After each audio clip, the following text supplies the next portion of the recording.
नमस्कार, जय श्री कृष्णा। स्वागत करता हूं मैं आपका अपने चरण कुंडली शास्त्र में। आज हम बात करेंगे आने वाला सप्ताह यानी कि 9 फरवरी से लेकर 15 फरवरी तक के बीच में ग्रहों ने कैसी स्थिति बदली है और उसका आपके अलग अलग जो पहलू होते हैं जीवन के, यानी कि करियर है, जॉब है, बिजनेस है, व्यापार है, उस पर क्या कुछ प्रभाव पड़ने वाला है। आज हम जिस तरह से चर्चा करेंगे वो थोड़ा सा तरीका अलग होगा, लेकिन आप लोगों के बहुत ज़्यादा काम का है। तो सबसे पहले हम शुरू करते हैं कुछ तारीखों से, ठीक है ना। देखिए, 9 फरवरी को चंद्रमा आप लोगों के लिए तुला राशि में रहेंगे। आपकी राशि, आपका लग्न।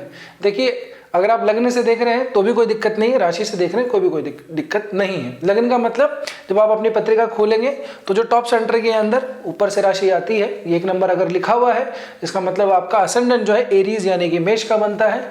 पूरी चार्ट के अंदर कहीं पे भी चंद्रमा है और वहां पे अगर 1 नंबर लिखा हुआ, मतलब आपका मेष का राशि बनती है, मून साइन आपका मेष का बनता है। तो दोनों ही तरह से फैला सकते हैं, कोई समस्या वाली बात नहीं है। तो देखिए, 9 फरवरी को चंद्रमा आप लोगों के समसप्तक रहेंगे, आपकी लग्न से, आपकी राशि से तुला के अंदर। तुला वैसे जो राशि है उसका एक जो ट्रेट है वो थोड़ा सा बैलेंसिंग ट्रेट रहता है। तो यहाँ से व्यापार वगैरह और दाम्पत्य जीवन वगैरह उसके अंदर हमें थोड़ा सा बैलेंसिंग दिखाई देता है। साथ ही आपकी जो सोच विचार जो चीज़ें हैं, है ना, आपके खुद के अंदर भी थोड़ा सा संतुलन दिखाई हमको यहाँ पे देता है। अब इसके बाद में है थोड़ी सी समस्या। 10 तारीख से लेकर के 11 और 12 3 दिन का जो समय रहेगा, वो 3 दिन चंद्रमा नीच अवस्था के अंदर रहेंगे। जी हाँ, और आप लोगों के लिए रहेंगे कहाँ पे? 8वें भाव के अंदर। वैसे भी चंद्रमा जो है 8वां भाव और 8वीं राशि, इन दोनों ही जगह के ऊपर काफ़ी नेगेटिव माना जाता है। चंद्रमा की ये जो नीच अवस्था है, वो क्या है, यहाँ पे समस्या होगी, आपको काफ़ी ज़्यादा चिंताएं रहेंगी, ओवर थिंकिंग रहेगी, बहुत ज़्यादा हड़बड़ाहट में आप रहेंगे। डिसीजन जो है बहुत जल्दी ऐसा होगा कि क्विक तरीके से बदलेंगे। तो अगर आप काम करते हैं जहाँ पे फास्ट डिसीजन मेकिंग है, खास करके जैसे स्टॉक वाला कोई काम होता है, ट्रेडिंग का काम होता है, तो यहाँ पे थोड़ा सा संभल के काम कीजिएगा स्टॉक मार्केट में, ट्रेडिंग वगैरह के अंदर, क्योंकि यहाँ पे अगर आप हड़बड़ाहट में रहेंगे तो आपको लॉस लग सकता है, पहली बात। दूसरा, इसी दौरान अगर हम देखते हैं तो मंगल जो है वो उच्च अवस्था के अंदर अभी चल रहे हैं, ठीक है ना, और सूर्य का साथ उनको मिल रहा है 13 फरवरी तक का। ये जो चंद्रमा यहाँ पे रहेंगे वो रहेंगे 10 से लेकर के 12 तक। सूर्य मंगल दशम भाव के अंदर हैं, तो ये बहुत अच्छी युति है कार्य के स्थल के हिसाब से। आपको इस समय पे, और आपने महसूस भी किया होगा अभी के दौरान, आपको खास करके 5 फरवरी के बाद के अंदर जो है काम के अंदर थोड़ी सी आपको अथॉरिटी थोड़ी ज़्यादा मिलने लगी होगी, रेस्पॉन्सिबिलिटी ज़्यादा मिलने लगी होगी, थोड़ी प्रसिद्धि आपकी काम की हुई होगी, आपको थोड़ा सा अप्रेजल वगैरह भी कहीं ना कहीं पे कुछ मिला होगा। अगर ऐसा नहीं है तो इसका मतलब ये हुआ कि आपकी मेन पत्रिका के अंदर सूर्य मंगल की स्थिति ठीक नहीं है, या फिर शनि जो है वो बहुत ज़्यादा आपको पीड़ित कर रहे होंगे। अन्यथा सूर्य मंगल आदित्य मंगल योग अभी बहुत अच्छा बना हुआ है, आपके केंद्र के अंदर बन रहा है, और आपकी राशि जो है वो मंगल बनते हैं, उच्च अवस्था के अंदर हैं। और अभी अगर डिग्री की अगर हम बात करें तो मिड अवस्था के अंदर आए हुए हैं, बहुत ज़्यादा स्ट्रॉन्ग पोजीशन के अंदर ये है। तो यहाँ पे आपको कार्य के अंदर तो उन्नति तरक्की हमको दिखाई देती है, खास करके जो पॉलिटिक्स वगैरह के अंदर है और सीनियर मैनेजमेंट की पोस्ट के ऊपर हैं, गवर्नमेंट ऑफिशियल्स हैं, सीनियर ब्यूरोक्रेट्स वगैरह हैं, या फिर किसी कंपनी के ऑनर भी हों, आप मैनेज भी करते हो, तो ऐसे लोगों के लिए तो ये जो समय है, खास करके मैं फिर से कह रहा हूँ 5 फरवरी के बाद से लेकर के और 13 फरवरी तक का जो समय है, ये बहुत ज़्यादा आप लोगों के लिए लाभदायी है काम के हिसाब से। तो इसमें तो कोई समस्या शंका ही नहीं है। यहाँ से मंगल चौथी दृष्टि आप ही की राशि के ऊपर डालते हैं, तो यहाँ से काम के अंदर एक नई एनर्जी भी आपको क्या महसूस हो रही होगी, थकावट महसूस नहीं होगी, काम का लोड ज़्यादा होगा। तो ऐसे कहते हैं ना, ओवर टाइम जो आदमी काम करता है, तो ओवर टाइम काम जरूर कर रहे होंगे। घर पे भी आने के बाद में अपना लैपटॉप, अपने फ़ोन, मोबाइल, जो भी आपके गैजेट्स वगैरह हैं काम से संबंधित, उसको आपने चालू कर रखा होगा। ये ज़रूर ऐसा आपके साथ में हो रहा होगा, और ये अच्छी बात है। काम के अंदर आप लोगों को इस समय पे इन्वॉल्व रहना चाहिए, ठीक है ना। तो 10, 11, 12 3 दिन चंद्रमा का ये नीच अवस्था का टाइम रहेगा। अब आपकी मेन पत्रिका के अंदर अगर चंद्रमा की पोजीशन ठीक है ना, आप लोगों की अगर मेन चार्ट के अंदर चंद्रमा केंद्र भावों के अंदर है, शुभ भावों के अंदर है, तो फिर भी इसका नेगेटिव इंपैक्ट कम पड़ेगा। लेकिन अगर आपके मेन चार्ट में भी चंद्रमा जो है ठीक नहीं है, तो फिर इसका 3 दिनों के लिए तो इम्पैक्ट पड़ेगा ही पड़ेगा। ओवर थिंकिंग वाले फेज में आप रहेंगे, बहुत ज़्यादा किसी डिसीजन पे नहीं पहुंच पाएंगे, है ना, क्योंकि आप लोगों के लिए चंद्रमा भी क्या सुख भाव के कारक बनते हैं। तो मैं यहाँ से आपको कहूँगा इन 3 दिनों के अंदर कोई रियल एस्टेट में, कोई प्रॉपर्टी में, कोई एसेट्स में कोई डील मत करिएगा, नहीं तो आप लोगों को लॉस लग सकता है। इस बात का विशेषता आपको ध्यान रखना है। अब आपको ये समझ में नहीं आता कि साहब हमारी मेन पत्रिका के अंदर कौन सा ग्रह कहाँ पर बैठा है ना, कौन सा ग्रह उच्च का है, कौन सा नीच का है, नवमांश क्या है, क्या दशा है, क्या महादशा है, क्या अंतरदशा है। तो चिंता की बात नहीं। यदि आपके जीवन में कोई प्रश्न है, कोई समस्या अगर आप जो है उसे जूझ रहे हैं, 2-4 हो रहे हैं, तो आपको चिंता करने की जरूरत नहीं है। नीचे व्हाट्सअप नंबर दे रखे हैं, वेबसाइट का एड्रेस दिया, आप चाहें तो कंसल्टेशन अपनी बुक करवा सकते हैं। आगे बढ़ते हैं। चंद्रमा 12 के बाद में 13 और 14 फरवरी के दिन आपके बिल्कुल त्रिकोण भाव में रहेंगे, धनु राशि के अंदर। बड़ा शुभ समय रहेगा। 14 फरवरी जो नवयुवा है ना, जो जिनका रिलेशनशिप वगैरह चल रहा है, 14 फरवरी उनको मालूम ही होगा, वैलेंटाइंस डे आता है।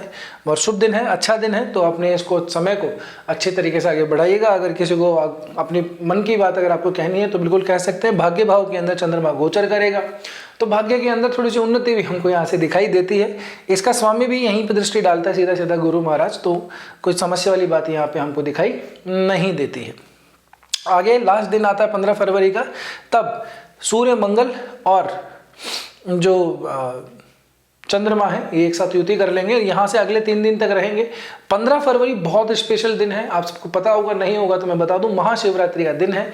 इस दिन जरूर से आप लोग कुछ पूजा अर्चना जरूर से कीजिएगा। आप मंगल वाले हैं, मेष फायरी साइन है, तो आप लोगों को कुछ लाल फल, जैसे जनरली गाजर वगैरह, तो हम यहाँ पे शिव जब पूजा करते हैं तो गाजर, बोर और बील पत्र वगैरह, अकोड़ा, धतूरा या फिर जो माला होती है आंकड़े की, वो सब हम चढ़ाते ही हैं।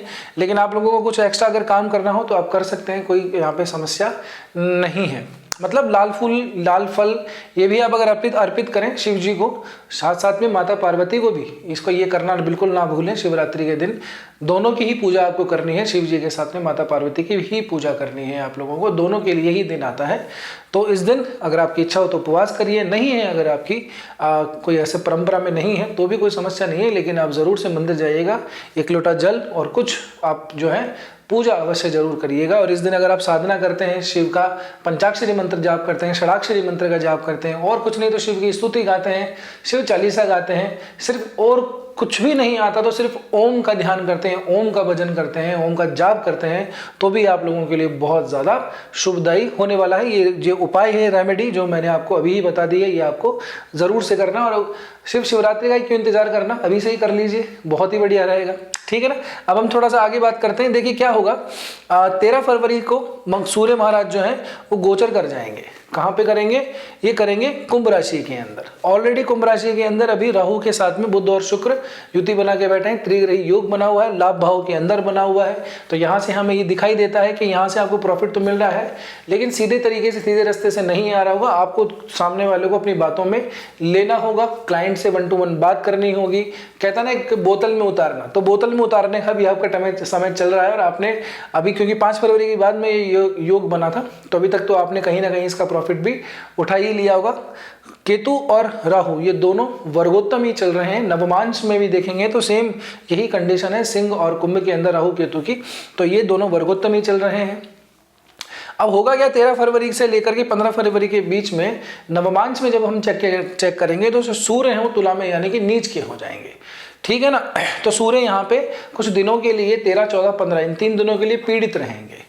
कुंभ के अंदर आने के बाद में सूर्य को विशेष फल आप लोगों को नहीं देने वाले, क्योंकि नवमांश में जब चेक करते हैं तो यहाँ पे थोड़े से पीड़ित हो जाते हैं। ठीक है ना। तुला के अंदर चले जाएंगे आप लोगों के लिए, तो तुला नवमांश में जाएंगे, सूर्य वैसे भी वहाँ पे नीच के होते हैं, तो ये कोई विशेष फलदायी स्थिति नहीं है सूर्य से संबंधित। तो हो सकता है कि मैंने जो फरवरी का अपना मंथ का वीडियो बनाता है तो उसके अंदर भी मैंने कहा था कि गवर्नमेंट या सरकारी या कोई मैनेजर या कोई अपना आपका सीनियर कोई ऑफिशियल जो है आपके ऊपर कंट्रोल जरूर करेगा, डंडा डिसिप्लिन का आपके ऊपर जरूर आएगा।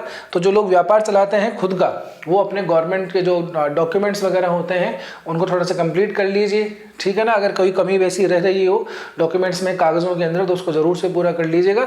कहीं ना कहीं यहाँ पे दिखाई देता है कि सरकारी डंडा या अपने सीनियर का, अगर आप जॉब वगैरह करते हैं तो अपने सीनियर का, बॉस का यहाँ पे कोई आपके ऊपर डिसिप्लिनरी रिएक्शन थोड़ा सा लिया जा सकता है। आपकी मॉनिटरिंग थोड़ी सी अच्छे से की जा सकती है, तो उनकी तरफ से आपको जो है थोड़ा सा हमको हानि होती हुई यहाँ पे दिखाई देती है। इसी के साथ में आपके जो राशिश हैं वो भी 10 फरवरी से लेकर 14 फरवरी के बीच में नवमांश के अंदर नीच के हो जाएंगे, यानी कि कर्क राशि के अंदर वो नवमांश में हमको दिखाई देंगे। डिग्री वाइज ये नवमांश में चलता है, तो आपको ज़्यादा कॉम्प्लिकेटेड नहीं होना है, लेकिन फिर भी प्रेडिक्शन करने के लिए ये चीज़ें ज़रूरी हैं, हमें डिविजनल चार्ट भी देखना ज़रूरी होता है।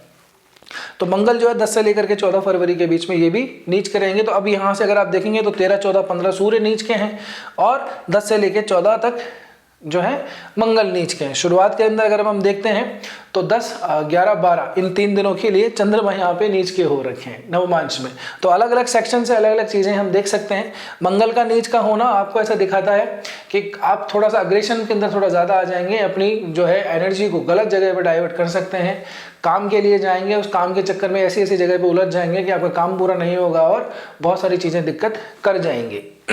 तो इसके लिए बेहतर है कि आप जो है अपनी जो काम है उसी पर थोड़ा सा फोकस करिए। थोड़ा सा इस समय पे लगता है कि आप लोगों को थोड़ी सी शारीरिक कष्ट भी हो सकता है। शारीरिक कष्ट का मतलब थोड़ा सा ब्लड प्रेशर वगैरह थोड़ा सा इंक्रीज हो सकता है, कोलेस्ट्रॉल की थोड़ी सी प्रॉब्लम हो सकती है। तो खान पान पे थोड़ा सा ध्यान रखिएगा। मौसम वैसे भी बदल रहा है, सर्दियों से गर्मियों की तरफ हम आगे प्रवेश कर रहे हैं, बसंत ऋतु का थोड़ा सा समय चल रहा है।